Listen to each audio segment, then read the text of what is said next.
All right, Buzz Martin here again from Billings, Montana.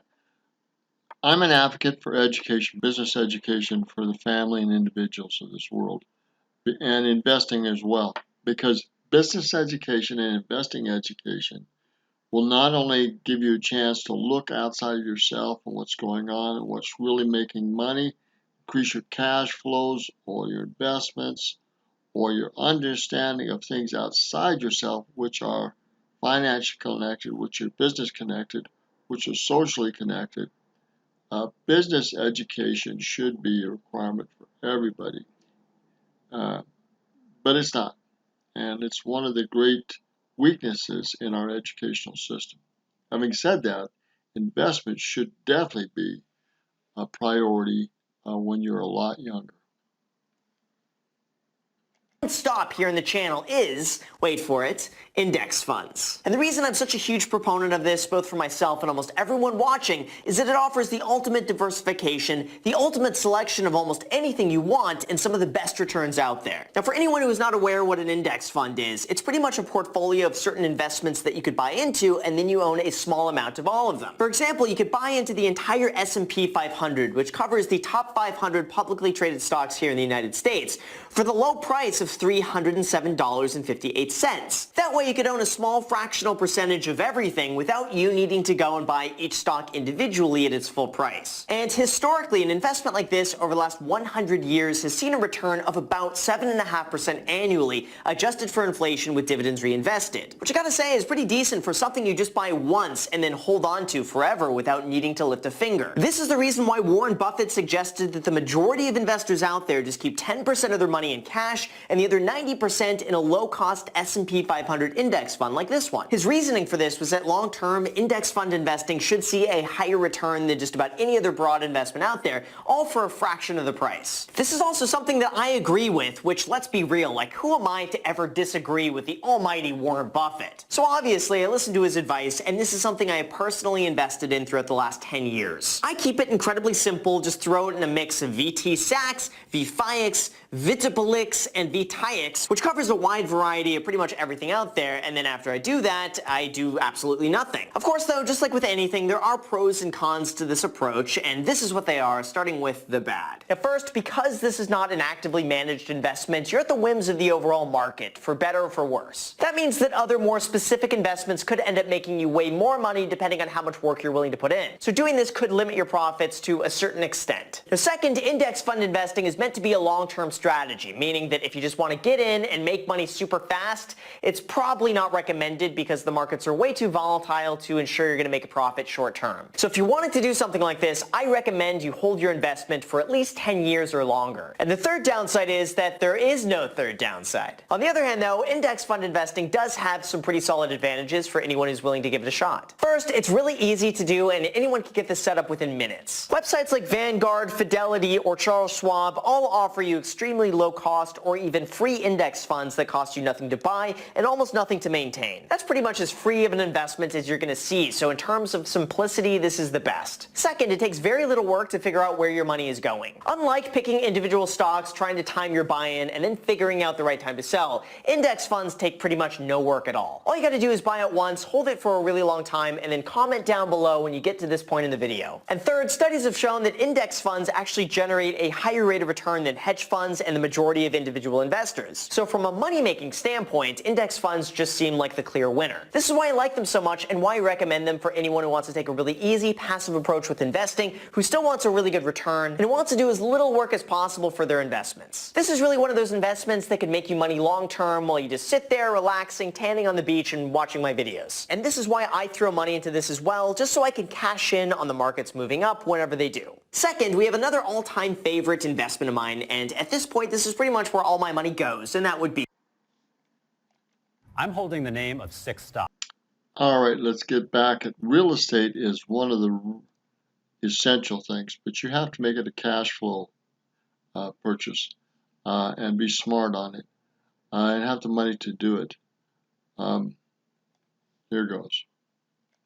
of investment is insanely more intricate, time-consuming, and risky than just going and buying an index fund and then doing nothing. But the returns that I get from doing this are so much higher, and when you really know what you're doing, you have the potential to make a lot of money. When it comes to myself, my entire investment strategy really just boils down to this, and here's my entire blueprint with real estate investing. 1, buying an undervalued property that I know I can get a good deal on. 2, buying a property in an area that I expect will be going up in value over the next 10 years. 3, get a fixed rate, low interest, 30-year loan on the property. 4, renovate and fix up the property so it's going to be worth even more by the time I'm done with it. 5, rent out the property and the rent should cover all of my expenses plus some profit. And then 6, repeat the process and do this over and over again. No joke, I've made over $1 million doing this as a side investment, and now my rents are exceeding $15,000 a month gross. Plus, each of these 6 steps makes money in a different way, so I'm not entirely dependent on just one way of making money. First, buying an undervalued property where I could get a good deal. This is where you can make an instant profit just for buying a home less than what it's actually worth. For example, imagine buying a home for $450,000 that's worth $500,000. In a way, you just made $50,000 of equity just for buying it. That is entirely possible with real estate investing when you have the patience to wait for the right deal. Second, I always try to invest in an area where there's upside potential and values are expected to rise. For example, I like to invest in areas that are seeing a surge of new buyers, new investments, and new businesses. I also like these areas to preferably be selling for less than other nearby areas. Because from my perspective, the cheaper homes should see more demand from buyers, they should be more affordable, and also have more room for upside. Third, I always get a low interest, fixed rate mortgage on the property. And in a way, this is one of the techniques that I use to essentially borrow free money. For example, I could go and get a loan from the bank for 30 years fixed at 3.5%. But when I go and rent out the property, that 3.5% interest rate is a tax deduction against the rental income. Plus, the net amount that's remaining after taxes is further whittled away by inflation at a rate of about 2% a year. Meaning that after everything is all said and done, that 3.5% interest rate loan is essentially costing me nothing to maintain and hold over 30 years. Now, fourth, by going and renovating the property, you could get what's called forced appreciation. This is where you go and remodel the home and make it more desirable, and in return, it's worth more money than what you paid for it. For example, this might be the equivalent of you going and buying a $500,000 home, then spending $50,000 fixing it up, and now it's worth $650,000 or $100,000 more than what you have into it. Then fifth, as you go and rent out the property, hopefully you're making cash flow every single month as profit. This is also what's going to be known as what's called your cash-on-cash return, or how much money you're making from your money after all of your expenses. So if you invest $100,000 in a property that makes you $5,000 a year, that works out to be a 5% cash-on-cash return. And six, when you go and make your mortgage payment every month, a portion of that payment goes towards home equity and paying down the loan. It's kind of like saying every month that you make your mortgage payments, you will now own 0.5% more of the home until eventually you own the entire thing. With this, you're building up your net worth each and every month, and the best part about this is that your tenant is the one who's helping you pay it off. And lastly, number 7, by investing in real estate, you should see some appreciation of your home's value long-term over time on top of everything else. See, much like picking a stock that goes up in value over time, real estate should too. Now, the amount your home goes up in value is entirely dependent on the area that you buy into, and some areas might see your home actually go down in value. But long-term, in high-quality areas, you should expect to see a 2 to 4% increase in your home's value year after year, and that also increases your net worth. And I could easily talk about this for another hour or two, because this is really just the tip of the iceberg in terms of what's possible. But overall, I've incorporated everything that I mentioned here into my entire real estate career, and that's allowed me to make way more money than I would have otherwise in just about any other investment. However, there are some downsides to doing this, because like I said, any returns like this don't come without an equivalent amount of risk. First, What's the perfect stock? That's a good question. Of course, there's always a downside. Look at those two. It's a lot of work. Even as someone who's been doing this professionally now for almost 12 years, it could still take me 3 to 6 months or longer to find the right deal. I'm constantly searching the markets to see what's coming up. I'm seeing open houses every weekend, and I spend a lot of my time managing renovations. In the beginning, it's definitely like you're buying yourself another part-time job. Second, there's also a high barrier to entry because you will need a down payment, a good credit score, and sufficient income to get a loan from the bank. Without that, you're either not going to get the loan in the first place, or you're going to end up paying a much higher interest rate, which is cost cost you more money. Third, this type of investment is fairly illiquid, meaning that if you need cash, it's probably going to take you a few weeks to maybe even a few months to sell the property or pull out your equity in cash. So I would really recommend this if you're the type of person who likes to be really hands-on with what they do. This is not like an index fund where you could just click sell and then within minutes you have all the money you need to go and buy that 2019 Lamborghini Aventador SVJ. And fourth, dealing with tenants is not for everybody. Even though you can hire a property manager to take on a lot of the work, it still requires some effort on your end to manage the manager, so to speak, and otherwise just make sure everything is running smoothly. But still, for me, despite all of the negatives, real estate investing holds a special place in my heart. I enjoy it because I like having complete control over my investment and getting some cash flow every single month, not to mention some pretty good tax advantages. And if you keep reinvesting the profits, the amount of money that you can make from this can be a lot. However, if you're the type of investor who wants something completely easy and passive without ever needing to lift a finger or pick up the phone to deal with another person, then chances are real estate investing is not for you, and instead you might want to look into this third option, and that would be individual stocks. Now admittedly, this is not something that I do very often because I believe that overall index funds are generally the best for the majority of people out there. However, every now and then I do dabble and buy individual stocks, like with Tesla, as I've mentioned here on the channel. Now I'm not going to go so far as to say that buying individual stocks is riskier than going and buying real estate. It's certainly not as time consuming and the upside can be way better, but the likelihood that you'll lose money long term is really just as equally present. This is because you're placing your money within a few specific companies that you do not directly control, and your entire investment is dependent on those businesses doing well. Now I personally recommend, if you're going to go and do this, to do this within a Roth IRA or a 401k to make sure you're not paying any more tax than you absolutely need to, but again, this is not required. You could also just as easily open an account with the multitude of free stock trading platforms out there, deposit some money, and then go and trade away. And if you pick well, combined with maybe just a little eensy-weensy bit of luck, you could end up making a lot of money. For example, AMD is up over 120% in the last year, Tesla is up 140%, and Apple is up about 88%. So as you can see, if you pick well, you could do substantially better than investing in an index fund, and even better than investing in real estate. And for anyone watching, feel free to use the link down below in the description, and the free stock trading platform Webull is going to be giving you 2 free stocks when you deposit $100 on the platform, and one of those stocks could be valued up to $1,400. This is one of the stock trading apps that I use myself personally, and even though it's a little bit complicated to use at first, it's got some really great features and I would highly recommend it. So again, for anyone who wants those 2 free stocks, the link is down below in the description. However, just keep in mind that this is significantly riskier and you also have the potential to lose a lot of money. So you're really going to need to do your research to make sure your investment performs well over time. But individual stocks can be a great... So you see a pattern here. You really have to do your homework. You really have to spend time on knowing what you're doing. Now, instead of doing multiple investments, I prefer that you get into an area that you really can become an expert at and be very good at. Real estate has been an all-time high for a lot of people and a big money maker for a lot of people get into real estate. And it doesn't matter if it's, Robert Kiyosaki or these guys here or other guys. Real estate seems to be very, very common, very, very well used and a common investment resource. But your cash is not liquid. You really have to do your homework. You really have to spend money and time on repairs and improving it. And for a lot of people, that is a lot of hassle and a lot of work. It doesn't come easy.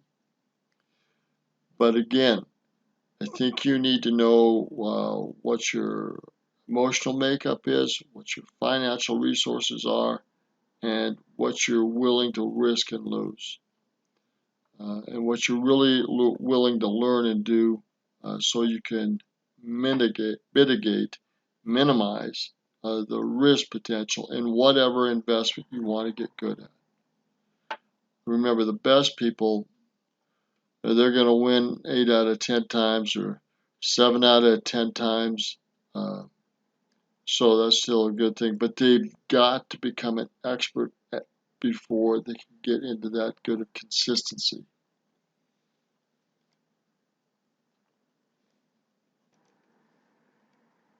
interest in going for it, and you don't lose as much sleep as I do just constantly checking prices. Of course, I just want to say a quick disclaimer for this is that the typical investor is really bad at doing this and will not outperform the overall market long term. Even when it comes to myself, I only buy individual stocks with money that I can afford to lose. And even though it might work out sometimes in my favor, I do not count on it, and I do my best to invest as safely as possible. So if you want to go and dabble with this, then by all means do it. Just know your odds and understand that you're really going to have to put in your work if you want this to be successful. Now, fourth, I want to throw this one in here because even though it's not an investment by any means, it's certainly something that I use every day that helps me with that, and that would be a high interest savings account. Here's the thing, it's always a good idea to keep cash sitting on the sidelines while you wait for a good investment to come up or to pay the bills or even for your emergency fund. And there's never a situation that I'll be in where I don't keep at least $50,000 in cash sitting in one of these high interest savings accounts at all times to cover anything that might come up. And I recommend if you want to make the most of that sitting money that you put it in a high interest savings account making at least 1.6% on your money at the bare minimum. I believe that's a joke. I think you might be working, but he's got a good idea as far as having the liquidity and being able to have that money available once you see something worthwhile. I just don't think that this 1.6% is very good, but that's your decision.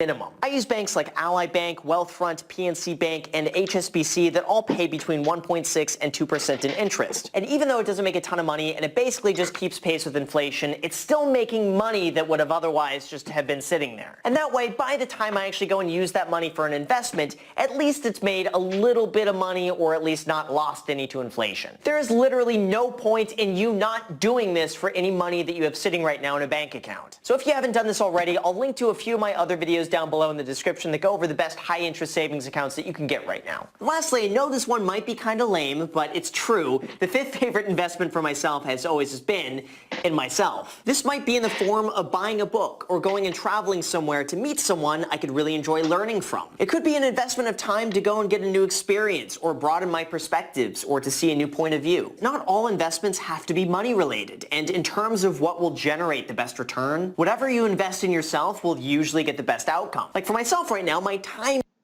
Now this, both time-wise, education-wise, relationship-wise, influence-wise, is smart and should always be considered, because you're going to run into people that know more than you, do more than you, get better results than you.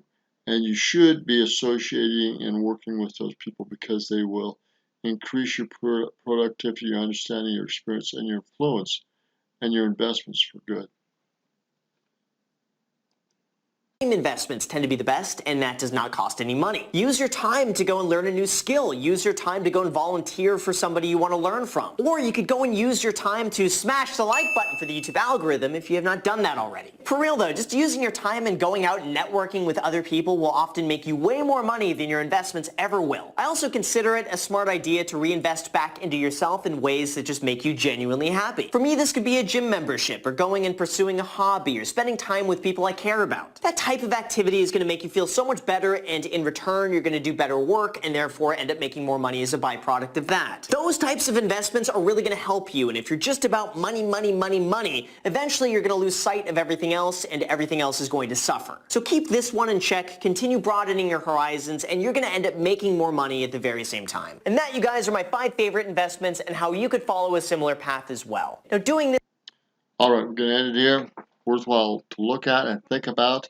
The last one on education and doing things for yourself to improve yourself, your relationships with yourself, others, your family, your business associates, your community, your spiritual side, always very important. And I think this is one of the primary investments that a lot of people short themselves in. Good news, Roger Martin from Billings, Montana. Good day. If you like this, join my site. We're going to be working on some basic principles in 3 areas: affiliate marketing, e-commerce store, and consulting with small businesses and individuals and groups on how to grow in those areas and increase income streams in those areas, knowledge-wise, and in practical ways that many people are not considering, but they should, because of the profit potential in education and investing.